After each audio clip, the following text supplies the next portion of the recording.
لله وكفى وسلام على عباده الذين اصطفى أما بعد فأعوذ بالله من الشيطان الرجيم بسم الله الرحمن الرحيم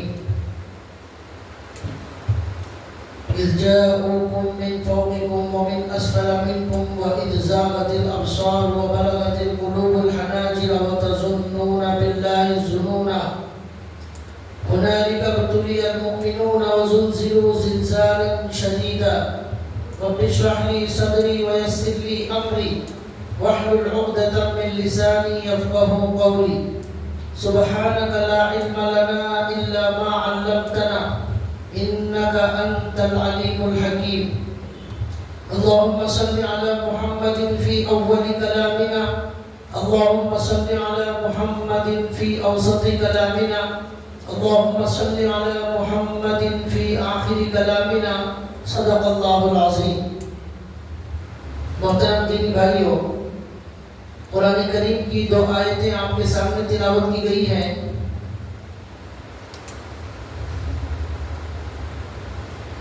دو جمعہ سے یہ مضمون چل رہا ہے کہ انسان کو دنیا میں آنے کے بعد دنیا میں بہت ساری تکلیفوں کا، پریشانیوں کا سامنا کرنا پڑتا ہے. ایسا کیوں ہوتا ہے؟ اس کا جواب ایک جمعہ میں دیا گیا تھا کہ اللہ نے اس دنیا کو ایسے ہی بنایا ہے. یہ دنیا راحت اور پریشانی دونوں کی جگہ ہے. قرآن کی روشنی میں یہ بتایا گیا تھا کہ اللہ نے دنیا کو ایسے ہی بنایا ہے. پھر اس کے بعد کے جمعہ میں بتایا گیا کہ اللہ نے فرمایا ہے کہ ہر انسان کی ضرور بھی ضرور آزمائش ہوتی ہے. اللہ کی آزمائش سے اس دنیا میں کوئی بھی انسان بچ نہیں سکتا. لَنَبْلُوَنَّكُمْ بِشَيْءٍ مِّنَ الْخَوْفِ وَالْجُوعِ. اللہ نے کہا ہم تم کو ضرور آزمائیں گے، مختلف قسم کی تکلیفوں سے آزمائیں گے. یہ تکلیفیں اور پریشانیاں جس کی وجہ سے بہت سارے لوگ خودکشی کرنے پر تیار ہو جاتے ہیں اور بہت سارے لوگ اس پریشانی کی وجہ سے اسلام ہی کو چھوڑ دیتے ہیں. اللہ نے اس کے بارے میں بہت تفصیل سے بتایا اور بہت سارے لوگ اس پریشانی کی وجہ سے اللہ کے بارے میں شک اور شبہ میں اور مختلف بدگمانی میں مبتلا ہو جاتے ہیں. اسلام پر ان کو اعتراض ہونے لگتا ہے، عجیب و غریب خیالات آتے ہیں. تو اللہ نے اس کا علاج قرآن میں بتایا ہے کہ یہ دنیا امتحان کی جگہ ہے. اللہ یہاں سب کا امتحان لیتے ہیں. اسی امتحان میں کامیابی پر، اسی دنیا میں صبر کرنے پر اللہ کے یہاں جنت کا وعدہ ہے. سلام علیکم بما صبرتم. جنت میں کہا جائے گا کہ تمہارے صبر کرنے کی وجہ سے تم پر سلامتی ہے، تمہیں جنت دی جا رہی ہے اور تمہیں اللہ کی رضا مل رہی ہے. تو یہ دنیا کا ایک حصہ ہے اللہ کی آزمائش. اس کے بارے میں بھی بتایا گیا تھا. آج یہ بتانا ہے کہ صحابہ اکرام رضوان اللہ تعالیٰ علیہ مجمعین پر جو آزمائش آئی اس پر انہوں نے کس طرح صبر کیا. اس سے پہلے بتایا تھا کہ ہمارے نبی صلی اللہ علیہ وسلم نے کس طرح صبر کیا، ہمارے نبی پر کیسے حالات آئے. اس کے بعد صحابہ اکرام رضوان اللہ تعالیٰ علیہ مجمعین پر کیسے سخت حالات آئے اور ان حالات میں انہوں نے کس طرح صبر کا مظاہرہ کیا. آج آپ کو صرف دو واقعے صحابہ اکرام کے سناؤں گا جس سے ہمیں اندازہ ہوگا کہ صحابہ اکرام رضوان اللہ تعالیٰ علیہ مجمعین نے اس آزمائش کے وقت میں کیا کیا اور کیا کہا. ان کا کردار کیسا تھا، ان کا انداز کیسا تھا، انہوں نے اس آزمائش کا مقابلہ کس طرح کیا. اس کو سننے سے ہمارے اندر ایک ہمت پیدا ہوگی، آزمائشوں میں صبر کرنے کے اندر ہمیں طاقت پیدا ہوگی کہ اتنے بڑے بڑے صحابہ، اتنے نیک صحابہ پر بھی یہ حالات آئے، انہوں نے صبر کیا. ہمیں بھی ان کے نقش قدم پر چلتے ہوئے اسی طرح صبر کا مظاہرہ کرنا ہے. اللہ تعالیٰ نے قرآن کریم میں فرمایا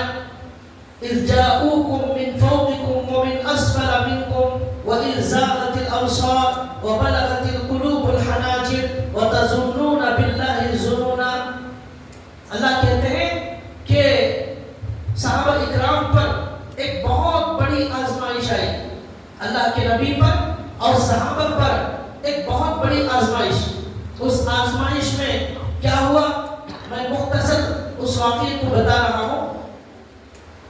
مکے کے جو دشمن تھے، مکے کے جو کفار تھے، انہوں نے اور مدینے کے اندر جو یہودی رہتے تھے، ان دونوں نے مل کر ایک پلان بنایا، ایک منصوبہ بنایا. کیا بنایا کہ ایک ایسی جنگ کی جائے، ایک ایسا مقابلہ کیا جائے مسلمانوں سے کہ مسلمانوں کو پوری طرح دنیا سے ختم کر دیا جائے. ایک صحابی کو بھی ہم زندہ نہ چھوڑیں، اللہ کے رسول کو بھی ختم کر دیا جائے. اور اس وقت مدینے میں 3,000 مسلمان موجود تھے پورے، اور مکے کے کفار تقریباً 10,000 کی فوج لے کر مقابلے کے لیے تیار ہو گئے. اس کا نام ہے غزوہ خندق، غزوہ احزاب بھی کہا جاتا ہے. تو 10,000 کی جماعت، اس میں مکے کے کفار اور مدینے کے یہودی، مدینے کے منافق اور عرب کے علاوہ بھی ادھر ادھر رہنے والے صحابہ کے اسلام کے دشمن، وہ سب مل کر جمع ہو گئے. 10,000 کی فوج 3,000 سے مقابلہ کرنے کے لیے آ رہی ہے، اور سب لوگوں نے بہت زبردست تیاری کی. اللہ کے نبی صلی اللہ علیہ وسلم کو معلوم ہوا، اللہ کے رسول صلی اللہ علیہ وسلم نے صحابہ سے مشورہ کیا. صحابہ نے کہا یا رسول اللہ، اتنی بڑی تعداد ہے، اس کے لیے کیا کیا جائے؟ صحابہ اکرام میں ایک صحابی ہیں حضرت سلمان فارسی رضی اللہ تعالیٰ عنہ، وہ ایران کے تھے. انہوں نے مشورہ دیا کہ یا رسول اللہ، ہمارے ایران میں ایسا ہوتا ہے کہ جنگ کا ایک طریقہ یہ ہے کہ ہم اپنے علاقے کے اطراف ایک خندق کھودتے ہیں، خندق جسے گڑھا کہتے ہیں، نالے کی طرح ہوتا ہے، یہ کھودتے ہیں تاکہ دشمن باہر کا اندر نہ آئے. تو اس لیے انہوں نے مشورہ دیا کہ مدینے کو 3 طرف سے باغوں نے، گھروں نے، پہاڑوں نے گھیر لیا ہے. 3 طرف کیا ہے؟ باغات، مکانات اور پہاڑ. آنے کا راستہ ایک ہی طرف سے ہے. اس ایک طرف کے راستے کو ہم اگر ایک بڑا گڑھا کھودتے اور خندق کھودتے، بڑی چوڑی وہ جو ہے وہ نالی ہوگی، تو دشمن باہر سے اندر نہیں آ سکتا. اس طرح ہم مدینے کے اندر رہیں گے. اب وہ دشمن کتنے دن باہر رہے گا؟ 15 دن، 1 مہینہ، اس کے بعد 1 دن واپس چلا جائے گا. یہ مشورہ ہو. چنانچہ اللہ کے رسول نے اس مشورے کو منظوری دی، اور 3-4 ہزار صحابہ اکرام مل کر تقریباً 6 دن یا 10 دنوں تک خود اس کھدائی کے اندر مصروف ہو گئے. کوئی وہاں جیسی بھی موجود نہیں تھی. وہ سب صحابہ اپنے ہاتھوں سے، پھوڑے سے کھودتے تھے. ہمارے نبی بھی اس کے اندر مصروف ہو گئے، یہاں تک کہ ہمارے نبی مٹی اٹھا کر اپنے ہاتھوں سے لے جاتے تھے. ہمارے نبی کے پورے سینے پر، بدن پر پوری مٹی پڑ جاتی تھی. اور وہ زمانہ سخت سردی کا زمانہ تھا، بڑی سخت ٹھنڈ اور سردی تھی. اور صحابہ اکرام کے حالات ایسے تھے، کھانے پینے کی بھی زیادہ وسعت اور گنجائش نہیں تھی، اندر بھی پریشانی تھی، فقر و فاقہ تھا، تنگ دستی تھی. اس حال میں ایسی عظیم جنگ ان کے اوپر مسلط کر دی گئی. قرآن کریم کہتا ہے اذ جاءوکم من فوقکم ومن اسفل منکم. مدینے کے اندر مسلمانوں کے ساتھ مل کر رہنے والے جو جھوٹے مسلمان تھے، جن کو منافقین کہا جاتا ہے، انہوں نے عین جنگ کے وقت میں باہر کے کافروں کے ساتھ انہوں نے ساز باز کر لی اور ان سے معاہدہ کر لیا اور کہا ہم تمہارا ساتھ دیں گے. کافروں کے ساتھ مل گئے، دشمنوں کے ساتھ مل گئے. یہ اندر کے جھوٹے مسلمان. اب یہ اندر کے جھوٹے مسلمان جن کے بارے میں صحابہ کو اطمینان تھا کہ یہ لوگ اندر والے ان کا ساتھ نہیں دیں گے، ہمارا ساتھ دیں گے، لیکن منافق تو منافق ہی ہوتا ہے. وہ کبھی بھی جو ہے وہ مسلمان نہیں ہو سکتا. سانپ کو جتنا بھی اچھے تربیت کی جائے، وہ ایک دن زہر سے ڈسے گا. اس لیے اس پر بھروسہ کرنا اچھی بات نہیں ہے. تو یہ آستین کے سانپ تھے. اب عین وقت میں یہ لوگ دشمنوں کے ساتھ مل گئے. اب اندر بھی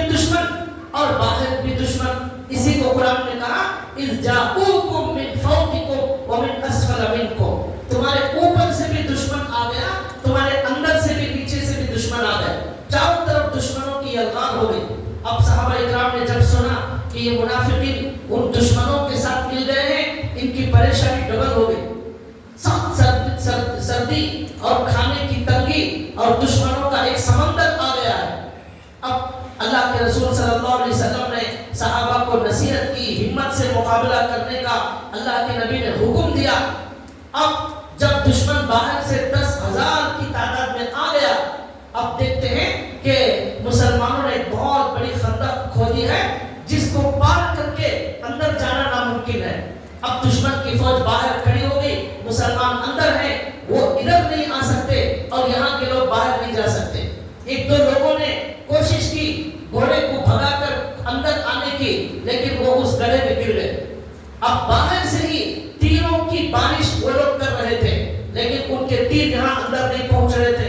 لیکن اس وقت صحابہ اکرام کو اتنی پریشانی ہوئی اور اتنا ٹینشن ہوا، قرآن کریم کہتا ہے اذ زاغت الابصار، آنکھیں صحابہ کی کھلی رہ گئی، پھٹی رہ گئی۔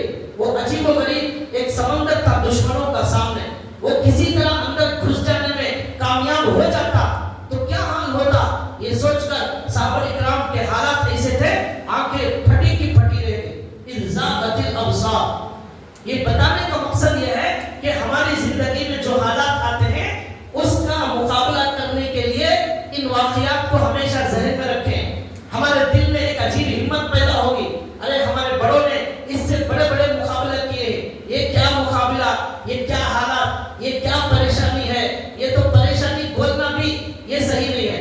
اس لیے بتایا جا رہا ہے یہ قرآن ہمیں صرف نماز کا حکم نہیں دیتا، صرف قرآن پڑھنے کا حکم نہیں دیتا، صرف ذکر کرنے کا حکم نہیں دیتا، حلال حرام کا سبق نہیں سکھاتا، بلکہ یہ اسلام، یہ قرآن ہماری زندگی کے ہر قدم پر ہر مسئلے کا حل بتاتا ہے، ہر پریشانی کا علاج بتاتا ہے۔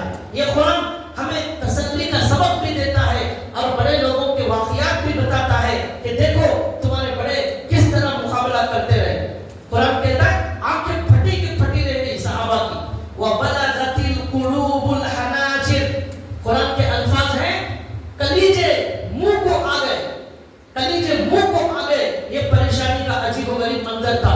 وَبَلَغَتِ الْقُلُوبُ الْحَنَاجِرَ وَتَظُنُّونَ بِاللَّهِ الظُّنُونَ، قرآن کہتا ہے اتنی پریشانی ہو گئی صحابہ کو کہ اللہ کے بارے میں دل میں مختلف خیالات آنے لگے۔ یہ خیالات شیطان کی طرف سے آتے ہیں۔ اب شیطان لوگوں کے دل میں عجیب و غریب خیالات ڈال رہا تھا کہ پتہ نہیں کیا ہوگا، اللہ کی مدد کب آئے گی، کیسا ہوگا، اسلام کا کیا ہوگا، یہ دشمن اندر آ جائیں گے تو کیا ہوگا، کیا ہم ختم ہو جائیں گے۔ یہ عجیب و غریب الٹے سیدھے خیالات مسلمانوں کے دلوں میں شیطان ڈالنے لگا۔ وَتَظُنُّونَ بِاللَّهِ الظُّنُونَ، اللہ کے بارے میں مختلف خیالات اور گمان آنے لگے۔ یہ عجیب و غریب منظر تھا۔ قرآن کریم اس کو بیان کرتا ہے کہ ایسا بھی وقت آیا کہ دشمنوں نے باہر سے اتنی تیریں اندر بھیجی کہ بہت سخت مقابلہ ہونے لگا، اور ایک دن ایسا بھی آیا اس جنگ میں مسلمان اور اللہ کے نبی اس طرح ان کے تیروں کا مقابلہ کرنے میں مصروف ہو گئے کہ ہمارے نبی کی 4 نمازیں قضا ہو گئی۔ ہمارے نبی کی پوری زندگی میں 4 نمازیں قضا ہوئی ہیں ایک ساتھ۔ وہ یہی موقع تھا غزوہ خندق کا اور احزاب کا۔ مقابلہ تو بدر میں بھی ہوا، مقابلہ احد میں بھی ہوا، مقابلہ تبوک میں بھی ہوا، مقابلہ اور بھی جنگوں میں ہوا، لیکن یہ جنگ کتنی بھیانک تھی اور کیسا عجیب و غریب ڈر کا ماحول تھا کہ نماز پڑھنے تک کی فرصت نہیں ملی۔ ایسا ڈر اور خوف تھا کہ دشمن کی تیریں باہر سے آ رہی ہیں، وہ اندر آنے کی کوشش کر رہے ہیں، ایک سمندر ابھرتا ہوا دشمنوں کا آ گیا ہے۔ اللہ تعالیٰ نے کہا وَزُلْزِلُوا زِلْزَالًا شَدِيدًا، قرآن کے الفاظ پر غور کیجئے کہ اللہ ایسے عظیم طاقت والے اور ایسی قدرت والے ہیں۔ اللہ تعالیٰ خود ان کی پریشانی کو بیان کرتے ہیں، وہ پریشانی معمولی نہیں تھی، آنکھیں پھٹی رہ گئی، کلیجے منہ کو آ گئے۔ وَزُلْزِلُوا زِلْزَالًا شَدِيدًا، زوردار جھٹکا دیا گیا۔ زُلْزِلُوا زِلْزَالًا شَدِيدًا، صحابہ کو زوردار جھٹکا دیا گیا، ان کی بلڈنگ شیک ہو گئی، ایسا ہلا کر رکھ دیا گیا صحابہ اکرام کو، ایسی عظیم مصیبت ان کے اوپر آ گئی۔ وہ سوچنے لگے کسی بھی طرح یہ 10,000 لوگ اندر آنے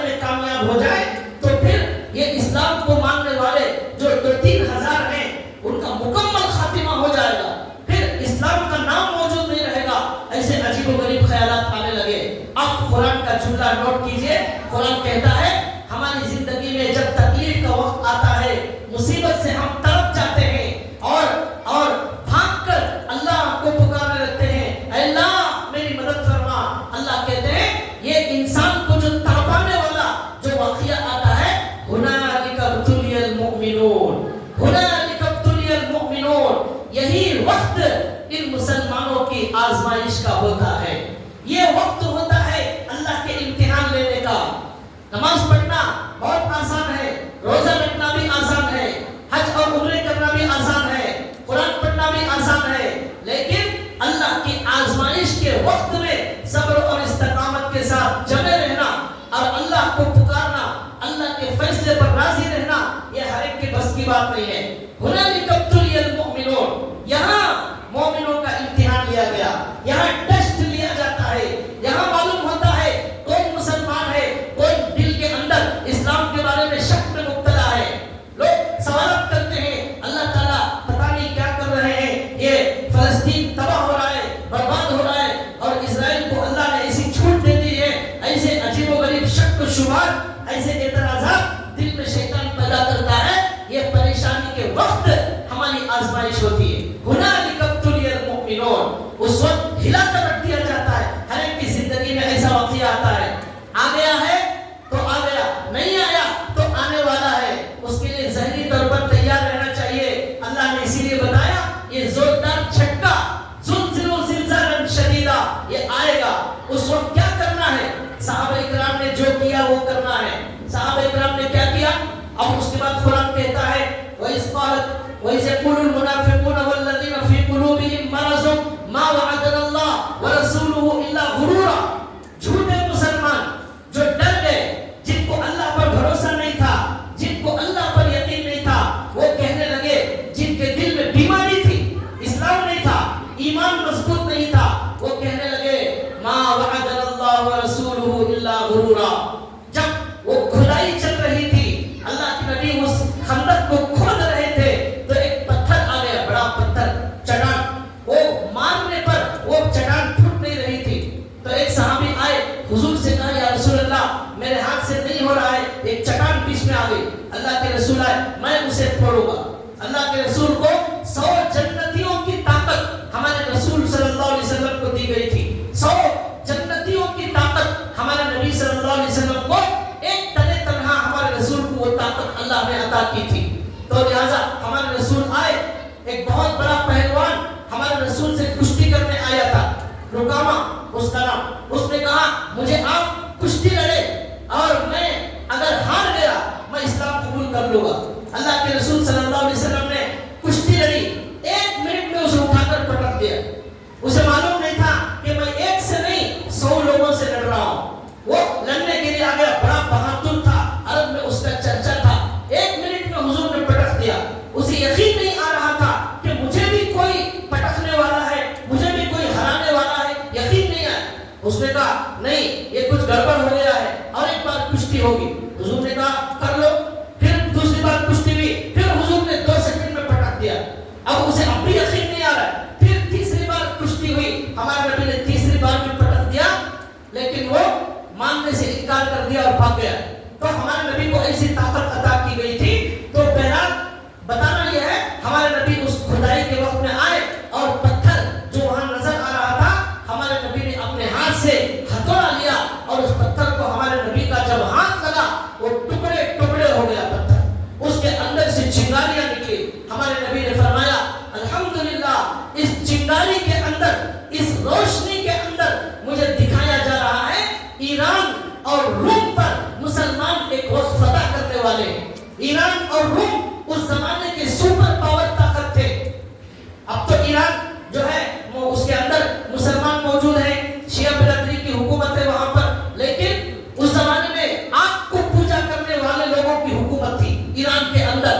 ہمارے نبی نے اس وقت فرمایا تھا, اس چنگاری کو دیکھ کر, اس روشنی میں مجھے نظر آ رہا ہے ایران کے اندر کوئی آگ کا پجاری موجود نہیں رہے گا, اللہ اسے اسلام کے حوالے کر دیں گے.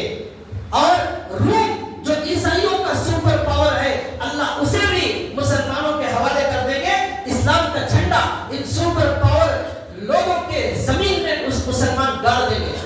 مسلمانوں میں سے جو جھوٹے مسلمان تھے وہ کہنے لگے یہ دیکھو کیسے بڑے بڑے خواب دیکھ رہے ہیں, یہاں کھانے کے لیے کھانا موجود نہیں ہے, ڈر کر پیشاب جانے کے لیے ہمت نہیں ہے, دشمنوں سے ڈر کر یہ خواب دیکھ رہے ہیں ایران اور روم فتح ہو جائے گا. ان کو یقین نہیں آیا, لیکن صحابہ نے کہا میرا اللہ سچا ہے, میرا رسول سچا ہے. حضرت عمر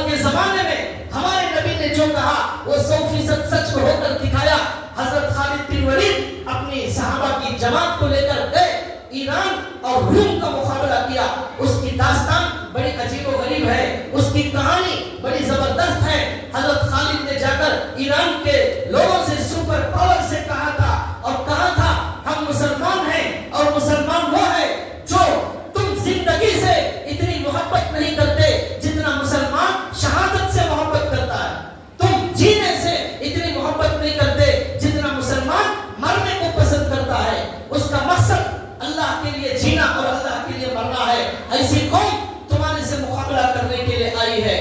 حضرت خالد کے ہاتھوں پر حضرت عمر کے زمانے میں ایران اور روم کی اینٹ سے اینٹ بجا دی گئی اور اسلام کے قدموں میں وہ ملک آ گئے، وہاں کے بادشاہ کو پیچھے ہاتھ باندھ کر رسی سے غلام کی طرح وہاں سے چلا کر مدینے سے ایران سے لے کر مدینے کے اندر آ گئے۔ یہ ہمارے صحابہ اکرام کی داستان ہے۔ یہ اسلام مٹنے کے لیے نہیں آیا ہے، یہ ختم ہونے کے لیے نہیں آیا ہے۔ یہاں تھوڑی آزمائش مسلمانوں پر ضرور ہوتی ہے، اس کے بعد مکانات پورے کھنڈرات میں بدل جاتے ہیں، اس کے بعد جو ہے رونے کی چیخنے کی آواز آتی ہے وہاں سے اور ڈر سے بھاگنے والے ہمیں نظر آتے ہیں۔ یہ اللہ کی قدرت کا تماشا اللہ ہر زمانے میں دکھاتے ہیں۔ تو بہرحال ہمارے نبی نے دیکھا روم اور ایران کے خزانے ہمارے نبی کو وہاں نظر آئے۔